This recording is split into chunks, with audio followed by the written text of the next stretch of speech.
Si tu nous écoutes, c'est que tu veux devenir entrepreneur de ta vie et la vivre selon tes termes. Avec Entrepreneur, Marc et moi-même avons pour mission d'étudier, documenter et partager les principes du succès entrepreneurial et de la haute performance. Nous t'envoyons d'ailleurs notre meilleur value dans son format le plus dense, directement dans ta boîte mail, pour qu'on puisse ensemble rester performant par habitude et réussir par principe. Il te suffit d'aller sur notre site entrepreneur.com et de scroller jusqu'en bas de la page ou cliquer directement sur l'onglet « Recevoir la value ». Et avant de passer à la value du jour, n'oublie pas que tout peut être appris, entrepris et accompli. Bonne écoute. Yep. Aujourd'hui, je ne me retrouve pas avec Marc et s'il avait été là, je ne suis pas sûr qu'il aurait approuvé cette petite extension que je viens de faire à mon intro.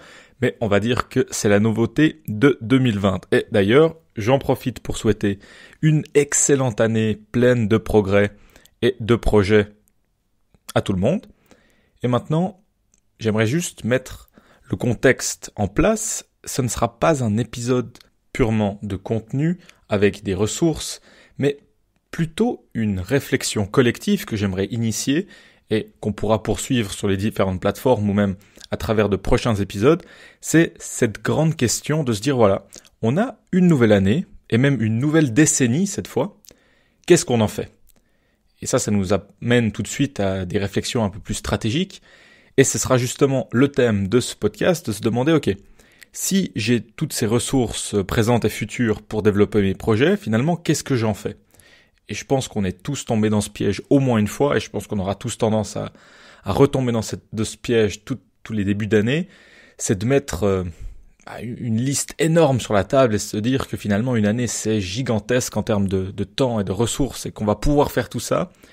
Mais même si on progresse et même si on est généralement content de notre année, on se rend bien compte qu'il y avait un petit peu d'illusion au début de l'année qui se transforme un peu en désillusion à la fin de l'année. Et donc, aujourd'hui, je vais profiter d'être en pleine révision sur la micro et macro, mais surtout microéconomie, pour amener quelques insights, finalement quelques idées, quelques concepts, quelques chemins de pensée un peu stratégiques, économiques comme ça, et essayer de se demander ce qui serait le mieux à faire avec notre temps et nos ressources.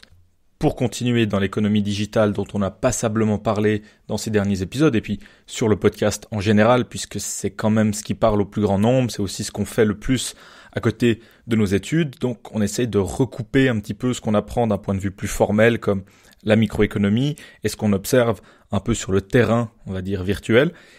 Et le premier concept que j'aimerais évoquer, c'est celui de la concurrence parfaite ou perfect competition en anglais. Et c'est quelque chose qui est très intéressant à garder en tête, même si ça n'est jamais réellement possible dans la vie de tous les jours, mais c'est très intéressant de le garder en tête en termes d'implication économique quand on regarde à l'économie digitale de nos jours. Pourquoi ça ? Eh bien parce que dans ce modèle de compétition parfaite, eh bien sur le long terme, on se rend compte que les prix vont être tirés vers le bas au maximum et que au final, personne ne gagnera vraiment d'argent, personne ne pourra vraiment faire de profit, à part évidemment pour couvrir les coûts et les réinvestissements, on va dire, mais personne va vraiment gagner parce que tout le monde pourra le faire. Et finalement, si tout le monde peut le faire, eh bien, on va dire que tout le monde baisse les prix un petit peu pour passer devant l'autre. Ensuite, c'est un autre qui va encore baisser les prix un petit peu, etc., etc. Alors, c'est de l'extrême simplification. Mais quand on regarde à ce qui se passe dans des business models comme le dropshipping, la création de vidéos YouTube pour après vendre des formations en ligne ou qu'importe, enfin tout ce genre de petits modèles qui sont très faciles à démultiplier et qui n'ont en général que très peu de barrières à l'entrée, eh bien, je trouve qu'on peut relativement bien modéliser ces projets-là, ces industries-là avec ce modèle. Et on se rend bien compte que c'est pas tout à fait le cas parce que évidemment qu'un YouTuber ou un dropshipper à un autre, ils sont pas parfaitement, c'est pas des substituts parfaits, on peut pas en prendre un ou l'autre. Donc il y aura toujours quelques réticences à changer d'un à l'autre et donc on peut pas mettre le prix, on peut pas toujours couper les coûts et descendre le prix. Mais de manière générale, ce qu'on observe, c'est que il faudra toujours soit être moins cher, soit en faire plus, soit plus attirer l'attention, soit être plus remarquable, etc. Et ça se transcrit relativement bien par des vidéos ou du contenu de plus en plus, on va dire, attractif ou de plus en plus poussé, aller dans l'extrême.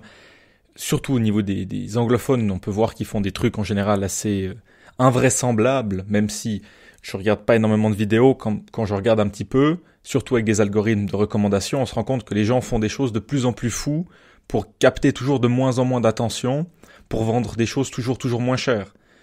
C'est, on va dire, simplifié, mais ce modèle me parle en tout cas dans ce contexte-là. Et c'est très intéressant de se dire que même si c'est profitable sur le court terme, ce genre d'industrie devrait, selon les modèles et la théorie, être voué un petit peu à l'échec sur le long terme. Simplement parce que le digital ayant complètement anéanti les barrières à l'entrée, n'importe qui peut le faire.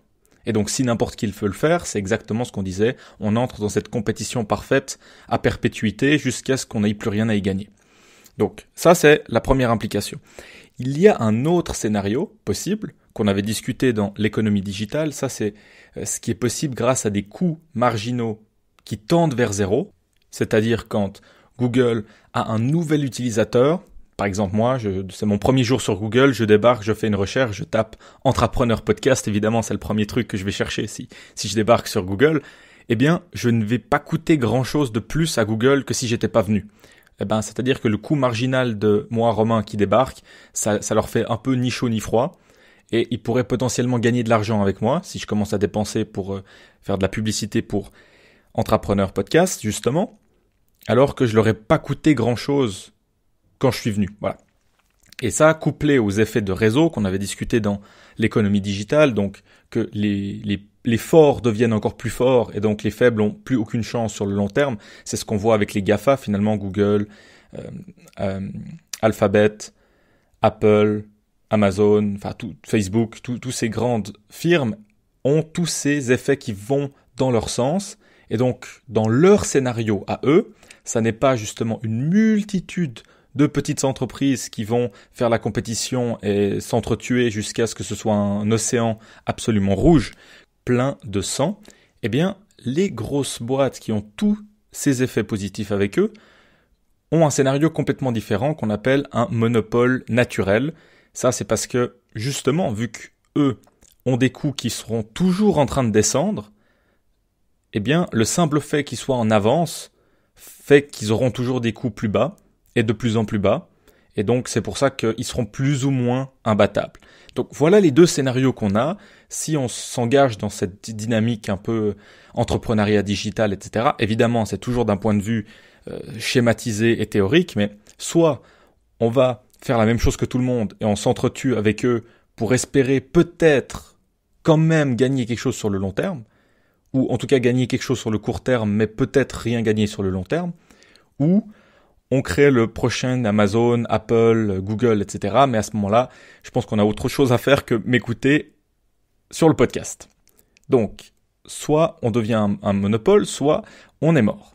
Alors, c'est pas très heureux comme entrée dans le podcast, j'en conviens volontiers, mais c'est important, comme ça c'est notre constat, et de se dire, ok, maintenant ça c'est notre base, qu'est-ce qu'on peut faire pour finalement se frayer un chemin sans forcément réussir comme Google, Amazon, etc. Parce qu'en termes de ressources, avant d'en arriver là, ça n'a pas toujours été facile. Je crois que certaines de ces entreprises, typiquement Amazon, avant 2018 peut-être, ou quelques années avant, enfin avant très récemment, ils n'ont jamais gagné d'argent. Ils ont mis des énormes investissements pour pouvoir pallier à leurs coûts fixes jusqu'au jour où toutes ces dynamiques favorables que j'ai décrites tout à l'heure ou dans l'épisode sur l'économie digitale ont pu entrer en jeu. Donc c'est pas non plus facile. Comment on fait maintenant, nous, avec nos petites ressources, mais on veut quand même mettre à profit notre nouvelle année et on veut surtout mettre à profit notre décennie. Et bien pour ça, j'ai évidemment comme d'habitude pas de réponse, mais au moins j'ai des questions. C'est un bon début. Et j'aimerais qu'on retourne un petit peu sur la métaphore que Warren Buffett a l'habitude d'utiliser quand on lui demande dans quel genre d'entreprise il veut investir. Il parle toujours de cette entreprise qui est sur une colline, un peu comme un fort, comme ça, imprenable. Et donc on va garder ça pour notre réflexion et on va se dire que on veut créer une citadelle dans les montagnes. Par opposition à une cabane sur la plage. Alors, pour le moment, ça paraît assez abstrait, mais vous allez voir où je veux en venir. La cabane, c'est facile à reproduire. C'est pas difficile de construire une cabane, d'autant plus quand il y a énormément de vidéos YouTube et de tutoriels et on peut s'acheter des Lego pour s'entraîner, peu importe. Il y a énormément de façons de construire une cabane, c'est pas compliqué, c'est reproductible. Et pourquoi sur la plage? Eh bien parce que la plage, c'est impossible à défendre. Rien que par l'eau elle-même et les catastrophes naturelles, on peut se faire balayer. Donc on arrive à se faire finalement balayer sans même de compétition. On peut juste se faire balayer par l'environnement lui-même. Donc ça, c'est vraiment ce qu'on ne veut pas créer. Ce serait typiquement le petit e-commerce type dropshipping ou bien le marketing d'affiliés, enfin tous ces business ou tous ces projets finalement qui sont basés sur quelque chose de reproductible avec on nous donne un mode d'emploi et on peut le faire, tout le monde peut le faire. Voilà. Maintenant que j'ai décrit ce qu'on ne voulait absolument pas faire, même si c'est des modèles qui sont extrêmement répandus, si on regarde un peu autour de nous, c'est quand même ce qu'on veut pas faire. Je vais décrire ce qu'on veut faire. La citadelle, l'image que ça nous renvoie, c'est déjà que c'est pas facilement réplicable. Et même si quelqu'un voulait créer une citadelle, il pourrait pas exactement faire la même. D'autant plus si elle est à moitié construite dans la roche, ou bien dans une montagne, ou bien encavée dans une grotte, peu importe. C'est très difficile à reproduire. Même nous, on sait pas trop comment on a réussi à créer une telle bête.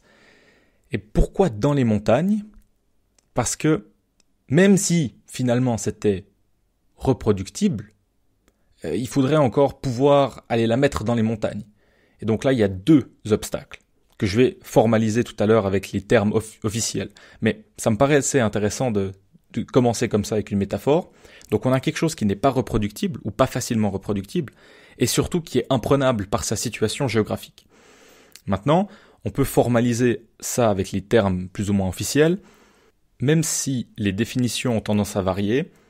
Je suis allé chercher chez Michael Porter, qui est un petit peu le grand pape, finalement le grand Manitou de la stratégie compétitive ou de différenciation. Et lui, il a deux catégories. D'un côté, justement, la différenciation, ce qui serait finalement notre citadelle à la place d'une pauvre cabane, et l'efficience, qui est souvent reliée au prix, mais on pourrait aussi appeler ça l'asymétrie, c'est-à-dire à quel point on le fait mieux que les autres. Et ça, ce serait typiquement le fait d'être dans les montagnes, parce que même s'il existait une citadelle au bord de la plage, eh bien, la nôtre dans les montagnes serait quand même plus imprenable que la citadelle sur la plage. Donc finalement, on est asymétrique par rapport à ça. Même si on fait la même chose, on le fait mieux. Ça, c'est l'idée. Et on peut mettre les termes suivants sur ces définitions. Ce serait d'une part la différenciation, qu'on appelle souvent différenciation stratégique, donc la citadelle, et l'avantage comparatif, qui serait lui le côté efficience. Et ensemble, ces deux aspects construisent l'avantage compétitif, et c'est ça qu'on veut dans une entreprise, c'est ça qu'on veut dans un projet. À la fois, il est différent, unique, remarquable, et à la fois, on peut le faire mieux que tout le monde. Voilà. Donc ça, c'est ce qu'on veut accomplir, et malheureusement, quand on regarde les projets sur Internet ou ce qui se crée, etc., beaucoup de projets, finalement, sont peut-être bons dans une catégorie, mais ont tendance à violer la deuxième. Et inutile de dire que c'est extrêmement difficile de créer quelque chose qui réconcilie les deux, et c'est peut-être pas pour rien si Marc et moi-même, on n'a pas encore pu trouver exactement ce qu'on veut créer pour le futur proche et même le futur lointain, c'est parce qu'on ne sait pas encore, et on est en train de réfléchir, et on a récemment été marcher pendant plus d'1 heure à discuter de ça, et évidemment, on a eu quelques idées, mais on sait toujours pas. Et donc c'est pour ça qu'aujourd'hui je viens pas avec un mode d'emploi de qu'est-ce qu'il faut faire, etc. Je viens juste exposer en tout cas ce que nous on cherche et maintenant donner quelques outils qu'on utilise pour essayer de s'en rapprocher dans notre réflexion et surtout éviter de passer une année, voire une décennie à construire quelque chose qui serait peut-être un peu trop proche d'une cabane ou un peu trop proche de la plage. Donc maintenant, j'aimerais me recentrer sur des concepts relativement formels, mais on va retourner à Porter, chez qui on a été piqué 2-3 définitions, et on va regarder aux 5 forces qu'il a créées, donc qui s'appellent les 5 forces de Porter. Premièrement, les substituts. C'est-à-dire que si on crée quelque chose, mais qu'il y a énormément de façons d'atteindre le même objectif ou d'avoir le même avantage qu'utiliser notre service ou notre produit, ça peut être un petit peu délicat. Deuxième force, ça va être la barrière à l'entrée. À quel point est-ce que c'est facile de reproduire ou d'entrer sur le même marché que nous? Typiquement, avec le dropshipping que j'ai pris tout à l'heure, c'est une histoire de quelques heures pour ouvrir un magasin et du coup être dans l'immense océan de magasins qui existent sur la plateforme Shopify, par exemple. Troisième force, le pouvoir de négociation des fournisseurs et des clients. C'est-à-dire que quand on est par exemple un Walmart, qui est le plus grand détaillant du monde, c'est clair que quand il va négocier ses prix avec ses fournisseurs, il a un petit peu son mot à dire, quoi. Par contre, quand Marc et moi, on achète notre micro pour faire le podcast, avec juste un micro sur je sais pas combien ils en produisent, on fait pas les malins. Pareillement, les clients ont aussi une force de négociation. Donc si on est constamment plié en deux par nos clients parce qu'ils nous laissent pas le choix et qu'on doit toujours être à leur botte, ça peut aussi être un problème. Donc là, on a eu les substituts. Le moins de substituts il y a, le mieux. Le plus de barrières à l'entrée il y a, le mieux. Le moins de pouvoir de négociation ont nos fournisseurs et le moins en ont nos clients, le mieux aussi. Donc là, on est à 4. Et la cinquième force, c'est l'intensité de la compétition dans ce marché-là. Typiquement, entre podcasteurs, par exemple, la plupart des podcasteurs ne sont pas réellement des vendeurs de produits ou services, même si beaucoup vendent quelque chose quand même. Mais on n'est pas en train de se voler réellement des clients. C'est un marché qui est peu compétitif. Je veux dire, si vous écoutez un autre podcast, nous, on dort pas plus mal. Par contre, si on était une assurance, ce que j'avais déjà vu dans des statistiques de Google pour les pubs Google, on irait peut-être jusqu'à dépenser 50 francs ou euros ou dollars pour que quelqu'un clique sur notre site internet. Donc, il a rien acheté, il n'a pas acheté d'assurance, mais on est prêt à payer 50 francs parce que si il achète, on va encaisser énormément d'argent sur toute la période de sa vie, ou du moins du contrat, s'il reste avec nous. Donc là, ça nous donne déjà une idée des 5 forces. Et si on a ça, on peut commencer à analyser un petit peu ce qu'on s'apprête ou ce qu'on s'apprêtait à faire pour nos nouveaux projets, pour notre nouvelle entreprise, ou peu importe. Alors évidemment, ça c'est quelque chose de très formel, qui s'est vu et revu dans la littérature, etc. C'est peut-être pas à prendre à la lettre, mais ça nous donne une bonne idée de ce qui pourrait se passer. Si tous ces voyants-là sont verts, on peut se dire, alors là, je pense que je suis sur quelque chose. S'ils sont tous rouges, on se dit que ça va être complexe. Mais maintenant, on va prendre un concept beaucoup moins formel qui vient du livre de MJ DiMarco, qui s'appelle The Millionaire Fast Lane, donc l'autoroute du millionnaire. Je sais, le nom est absolument affreux. Par contre, le gars, il sait de quoi il parle quand il parle justement de juger si une idée de business est vraiment viable ou si elle a du potentiel. Donc, on reprend ces 5 commandements qu'on a gardés en tête depuis plusieurs années avec Marc quand on crée du contenu ou quand on crée nos projets. C'est quelque chose qui nous a beaucoup influencé. Le premier, c'est en anglais, donc c'est need, donc le besoin. Celui-ci, la plupart du temps, il passe complètement à la trappe quand les gens ont des bonnes idées. Parce que justement, avoir une bonne idée, c'est génial, mais s'il n'y a pas un réel besoin ou un réel désir d'acheter ce produit ou ce service qui serait finalement la résultante de l'idée, ça a peu de valeur. Donc ça, on veut le garder en tête. Il faut évidemment que ça nous fasse plaisir de créer ce qu'on crée, mais il faut au moins que ça soit utile à quelqu'un. Parce que sinon, il y a peu de chances qu'ils nous payent, bien qu'on peut vendre beaucoup de choses qui ne sont pas utiles, ça c'est encore un autre débat. Après, il y a le commandement d'entrée, donc entry en anglais, et ça c'est typiquement ce qu'on retrouve de notre ami porteur, la barrière à l'entrée. Si c'est trop facile d'entrer, même si c'est super sympa comme type de business sur le court terme, ça peut être relativement problématique parce que, admettons que ça marche super bien pendant 3 ans et que les conditions changent un peu et qu'il y a 3, 4, 5, 10 fois plus de gens qui font la même chose, on peut avoir du mal à dormir dans 3 ans. Troisième point que j'adore, c'est le contrôle. Et ça, c'est pas quelque chose que Michael Porter il avait mis dans son concept à lui, mais de nos jours, il y a énormément de moyens d'outsourcer, donc de déléguer de dispatcher comme ça la chaîne de valeur et la création de ce qu'on crée. Donc, comme si on était un dropshipper, finalement, on vend des produits, mais on les touche jamais, on les voit jamais, on les stocke jamais. Et c'est super dans l'idée, mais on n'a absolument aucun contrôle. Ça veut dire que si le produit est pas si bien que ça et qu'il passe de notre fournisseur à notre client et que nous, on ne sait pas ce qui se passe entre les deux, on n'a absolument aucun contrôle. Et sur le long terme, je pense que ce contrôle, il a énormément de valeur, mais vu que souvent les entrepreneurs se disent « ouais, mais bon, sur le court terme, je peux sacrifier mon contrôle pour du profit, potentiellement », ils ont tendance à aller pour le profit, mais quand on a vraiment le contrôle, on peut faire évoluer son business, et on peut le rediriger, et on peut surtout éviter les catastrophes, etc.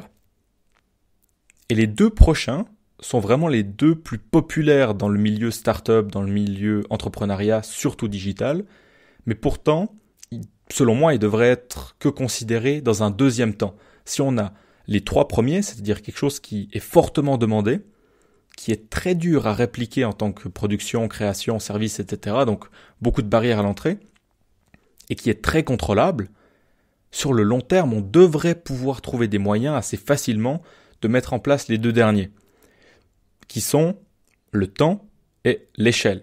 Donc time and scale. Et les gens ont tendance à commencer par ces deux, parce qu'évidemment, ce sont les deux plus alléchants. Pourquoi ? Parce que le temps, c'est typiquement de décorréler la production ou le profit ou le revenu de son temps. Typiquement, si on est consultant et qu'on se fait payer X par heure, on ne pourra jamais vraiment décorréler notre temps de notre revenu. On travaille 10 heures, on a 10X, c'est comme ça. Alors que les business models à la mode de nos jours, c'est de se dire non, mais nous, on veut être indépendant, etc. Donc on va vendre des trucs qui se vendent automatiquement. Ce qui est tout à fait possible. C'est pas une critique, c'est quelque chose qui est même assez sensé sur le long terme, mais ça devrait peut-être pas être le tout premier facteur, parce que quand on essaie de lancer quelque chose, ça a de fortes probabilités de demander du temps. Ensuite, le scale, ça c'est le plus connu du monde startup, donc c'est finalement le potentiel d'en augmenter l'échelle rapidement, pas forcément rapidement, mais au moins d'en augmenter l'échelle. Si je vends typiquement des livres en PDF, eh bien, le potentiel d'échelle est quasiment infini. Si j'étais capable de finalement transcrire le livre dans toutes les langues possibles, je pourrais potentiellement vendre à toute personne qui a une collection Internet. Donc le scale est énormissime. Si je vends des produits alimentaires périssables qui durent qu'une journée, typiquement des croissants frais, ça va être difficile de vendre à une plus grande échelle que mon quartier ou un rayon dans ma ville. Donc, voilà les deux derniers commandements, qui seraient pour moi finalement les cerises sur le gâteau de ce qui aurait fonctionné avec les trois premiers. Donc, à vous de juger si vous voulez commencer par les premiers ou les deux derniers, mais encore une fois, si les trois premiers sont vraiment bien implémentés, sur le moyen à long terme, on devrait tout à fait trouver des solutions pour se libérer du temps tout en augmentant l'échelle. Donc ça, c'était deux, finalement, concepts de moyens d'analyser ce qu'on s'apprête à faire ou ce qu'on planifie. Un, extrêmement formel, littérature, on va dire, évangélisée par le monde du business. Et le deuxième, un truc un peu alternatif comme ça, juste un type qui a écrit un livre parce qu'il n'a pas besoin de travailler et ça lui faisait plaisir. Donc, comme ça, on a les deux perspectives. Je pense que ça donne quand même des bons outils pour analyser quelque chose. Mais j'ai encore un troisième. Je ne vais pas dire que c'est typiquement un concept aussi connu. C'est simplement 3 axes de réflexion quand on s'apprête à développer quoi que ce soit. Même si c'est pas forcément professionnel, on aimerait juste créer de la valeur en tant qu'individu, ce qui est quand même assez sympa. Quand on se lève le matin, on se dit je vais créer de la valeur, ça n'a pas forcément une connotation financière. Donc les 3 axes sont les suivants. La valeur, donc typiquement c'est ce qu'on a dit tout à l'heure, on veut créer de la valeur, donc il faut vraiment que cette valeur puisse être perçue et réalisée. Typiquement avec un épisode de podcast, si personne ne l'écoute, ça n'a pas de valeur, techniquement. Mais on peut aller encore plus loin que ça et de se dire, ok, si 1000 personnes l'écoutent, mais que absolument personne ne change quoi que ce soit à ce qu'il s'apprêtait à faire pour sa planification de 2020, par exemple, on pourrait aussi argumenter que ça n'a pas non plus de valeur. Il y a eu une valeur perçue parce que la personne a vu le titre, peut-être aguicheur que je vais mettre, je sais pas, mais est venue écouter. Donc, il y avait une valeur suffisamment perçue pour échanger notre temps contre cet épisode, ok? Ça, c'est la première étape. Mais si ce que j'ai créé là n'a pas pu altérer le comportement de quelqu'un ou donner au moins une bonne idée à une personne qui a au moins créé une unité de valeur dans le futur, eh ben ça n'a pas eu de valeur. Donc ça, c'est vraiment le premier axe auquel on veut réfléchir. Est-ce que je peux créer quelque chose qui non seulement est vu comme ayant de la valeur, est perçu comme ayant de la valeur, comme ça je peux faire un échange, et ensuite que cette valeur puisse être réalisée, parce que oui, on peut encore vendre des choses qui ne servent à rien, comme j'ai dit tout à l'heure, mais c'est en tout cas pas comme ça qu'on va créer une citadelle dans les montagnes.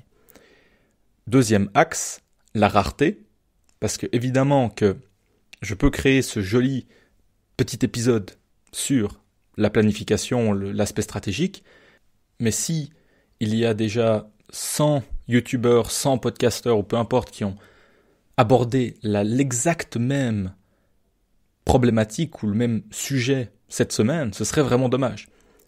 J'ose penser que en cette période, évidemment, il y a des épisodes et des vidéos sur ce sujet-là, mais peut-être pas sous le même angle. Et donc, c'est là où j'espère au moins avoir une forme de rareté, dans le sens que j'ai mis mes révisions de microéconomie en lien avec l'exemple du podcast, sur lequel on a rajouté Michael Porter, Warren Buffett, etc. On a fait un mix, et on espère que ce mix est rare. Voilà. Troisième axe, finalement, c'est l'avantage comparatif. Donc, à quel point je peux être meilleur que les autres, ou en tout cas au moins meilleur que la moyenne à la création de cet épisode. Parce que si on est très peu, admettons, on est juste 2 à avoir créé quelque chose de vaguement similaire, mais que je suis le plus mauvais, eh bien, finalement, on peut se poser la question, pourquoi je continuerais sur le long terme, mais d'autant plus pourquoi les gens continueraient à m'écouter. Donc voilà les 3 axes. On veut cette valeur, mais on veut que cette valeur soit rare, et on veut aussi être, dans la création de cette valeur, comparativement meilleur, ou idéalement, incomparable. Alors, je ne sais pas si j'ai été incomparable pendant cet épisode, mais j'espère au moins que j'ai apporté une forme de valeur, et de surcroît, une valeur qui n'est pas tout à fait le même discours que tout ce qu'on pourrait entendre dans les autres sources. C'est le but d'Entrepreneur, c'est d'être à la croisée de différents sujets pour recouper les thèses intéressantes et essayer de tomber sur des principes de valeur, justement. Et finalement, j'espère que j'ai pas été trop mauvais pour pas donner l'impression que je n'ai pas d'avantage dans la création de podcasts, sinon je risque de me faire dépasser par d'autres collègues podcasteurs. Voilà. Maintenant, on va certainement revenir à la charge avec Marc pour partager notre réflexion sur le futur d'Entrepreneur, en utilisant bien sûr ce genre d'axe de réflexion qu'on utilise tout le temps, mais qui m'ont fait énormément plaisir de partager, parce que chaque semaine, on reçoit des questions ou des demandes de recommandations sur nos différents réseaux entrepreneurs. Et d'ailleurs, vous êtes tous les bienvenus pour discuter de projets ou d'autres. Mais on se rendait compte quand même que beaucoup tombaient dans beaucoup de pièges que j'ai évoqués en début d'épisode et qui risquaient de se retrouver finalement avec une cabane sur une plage et de passer un bon moment tant qu'il y a du soleil. Mais quand le tsunami arrive, c'est trop tard pour construire une citadelle. Voilà. Moi, je vais vous laisser là-dessus. J'essaye de retourner dans ma citadelle de microéconomie pour ce soir et on se retrouvera dimanche prochain. Voilà la fin de l'épisode, on espère qu'il t'aura plu. Si c'est le cas, n'hésite pas à nous mettre un petit commentaire sur iTunes ou autre part, c'est ce qui nous aide le plus et ce qui nous fait le plus plaisir. Autrement, on est toujours très heureux d'entendre tes retours et tes conseils, donc n'hésite pas à nous contacter sur les réseaux sociaux par message ou autre part. On a aussi une liste d'emails à laquelle on envoie de la value régulière, que ce soit des recommandations de livres, des bonus, des opinions, des articles, n'importe quoi. Donc n'hésite pas, pour ne rien louper de tout ça, à t'inscrire sur notre liste d'emails sur notre site, donc entrepreneur.com, pour être sûr de recevoir toute la value. Et sinon, on se retrouve dimanche prochain pour un prochain podcast. À dimanche prochain!